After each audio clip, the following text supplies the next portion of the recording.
A graça e a paz, amados pastores. Vamos falar agora sobre a lei na visão paulina, capítulo 35, tá? Já no início do capítulo, lá ele vai falar sobre a problemática da lei na visão paulina, porque parece, às vezes, que ele é contraditório. Vou até pegar aqui, porque fica mais claro.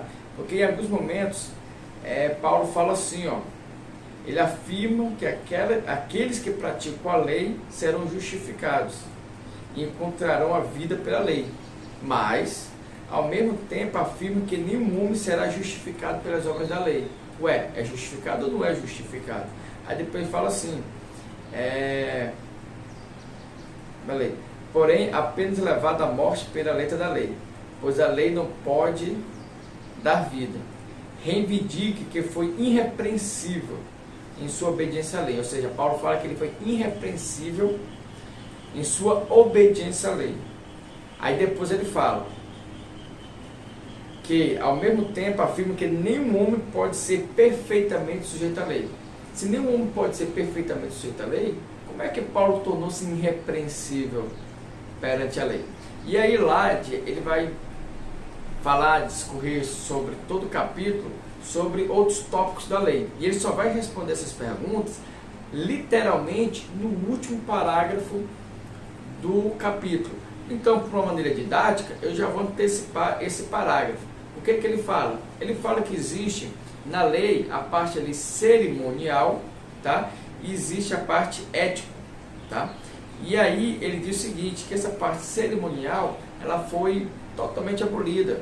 Não que você não possa praticar, mas não há mais necessidade, como a circuncisão, os alimentos, as festas e até mesmo guardar o sábado. E a outra parte, a parte ética da lei, essa sim, essa deve ser cumprida até os dias de hoje. Ele fala assim, ó, deste modo, Cristo trouxe a lei como um caminho de justiça e um código, como código cerimonial, ao seu fim. Mas a lei, como a expressão da vontade de Deus, é permanente. O homem habitado pelo Espírito Santo e, portanto, fortalecido pelo amor, está capacitado a cumprir a lei. Ouviu? O homem que vive no Espírito Santo pode sim cumprir a lei, como aqueles que estiveram sujeitos à lei nunca foram capazes de fazer. Ou seja, ele fala que hoje em dia nós podemos cumprir a lei, assim como os homens antigos jamais poderiam. Por quê? Porque agora nós vivemos a lei que é da vontade de Deus, a lei como moral cristã, como a ética cristã, não mais a lei cerimonial. A lei cerimonial acabou, chegou ao fim, segundo Lade, tá? Ele fala que Israel fracassou em atingir sua meta, em tentar cumprir a lei, né? A experiência que Paulo teve na justificação pela fé mudou totalmente a sua maneira que ele tinha de ver a lei de Deus. Inclusive ele fala que é pela sua perseguição de cumprir a lei que o cegou de ver a justiça de Cristo, de ver a justificação de Cristo, de ver a redenção de Cristo. E somente com o encontro com Cristo é que ele pôde ver que ele, seguindo a lei, jamais ele encontraria a justiça de Deus, jamais ele encontraria a redenção de Deus, porque ele fala que a lei ela somente aponta, né? Então ele fala que o fundamento da lei é o pacto e não o cumprimento, mas sim o pacto, a aliança. Aí ele fala que esse pacto, tá? Assim, o objetivo da lei é estabelecer um relacionamento da nação do pacto e do indivíduo com Deus, do pacto, como também com os membros da nação que pertencem ao mesmo pacto. Então, qual é o objetivo da lei na visão paulina? Diz aí para mim. O objetivo da lei é o relacionamento com o pacto, ou seja, o Deus do pacto, a nação que Deus escolheu por mérito dele, segundo o Lade, aqui na página 673, Deus escolheu por mérito dele e ele decidiu fazer um pacto com Israel. E esse pacto foi selado com a lei, ou seja, o objetivo da lei é selar o pacto de Deus com a sua nação.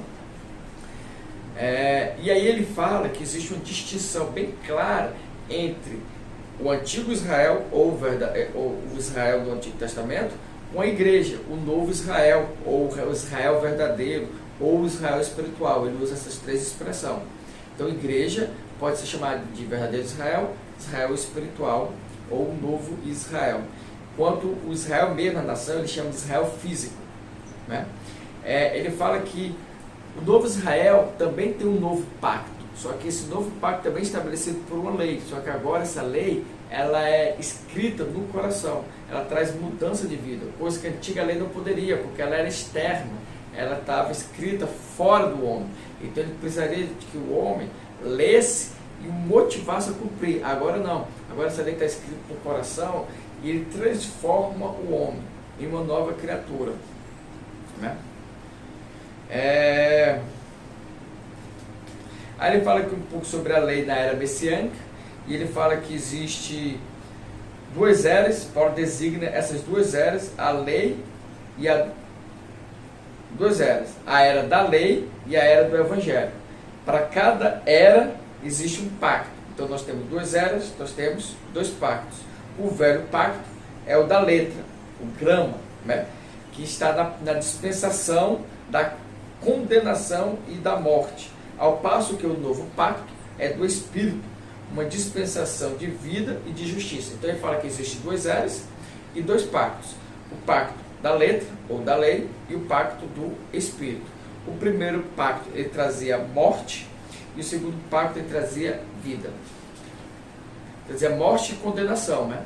E o segundo ele trazia vida e justiça. Ele usa uma expressão que é telos, que quer dizer o seguinte, ou o fim ou a meta. Então ele fala que Cristo ou é o fim da lei ou era a meta, o objetivo da lei. De qualquer forma, em Cristo a lei tem uma nova roupagem, né? Uma nova dimensão, né? E ele fala que mesmo assim nós hoje vivemos em dois mundos, tá? E temos que sermos submissos a esses dois mundos. Por exemplo, nós somos brasileiros, mas nós pertencemos também à Nova Jerusalém. E como cidadão dos céus, nós temos que viver conforme a cultura do cidadão do céu. Entretanto, a gente não pode deixar de cumprir alguns ritos aqui. Entendeu? A gente casa no religioso, porque nós somos cidadãos do céu. Mas nós temos que casar também no civil. Por quê? Porque nós somos cidadãos brasileiros. E ele vai falar um pouco sobre isso, a conduta da dupla cidadania. E ele vai falar exatamente isso, que a lei para Israel era um cumprimento da cidadania israelense, né, judaica. E eles tinham que cumprir. Só que os gentios, ele não era. Ele tinha que cumprir os rudimentos da sua pátria, mas não poderia deixar de cumprir a ética do seu novo nascimento, da sua era cristã. Aí ele vai falar sobre o fracasso da lei, que a lei fracassou, né? Isso nós já falamos, né? Que era impossível do homem ser justificado pelas obras da lei, mas ele pode ser justificado pela graça. Aí ele vai falar um pouco sobre a reinterpretação da lei, né? Esse pacto com Abraão era um pacto de promessas, a possibilidade de justiça pelas obras é excluída, pois a promessa e a lei são simultaneamente ou mutuamente exclusivas, uma exclui a outra.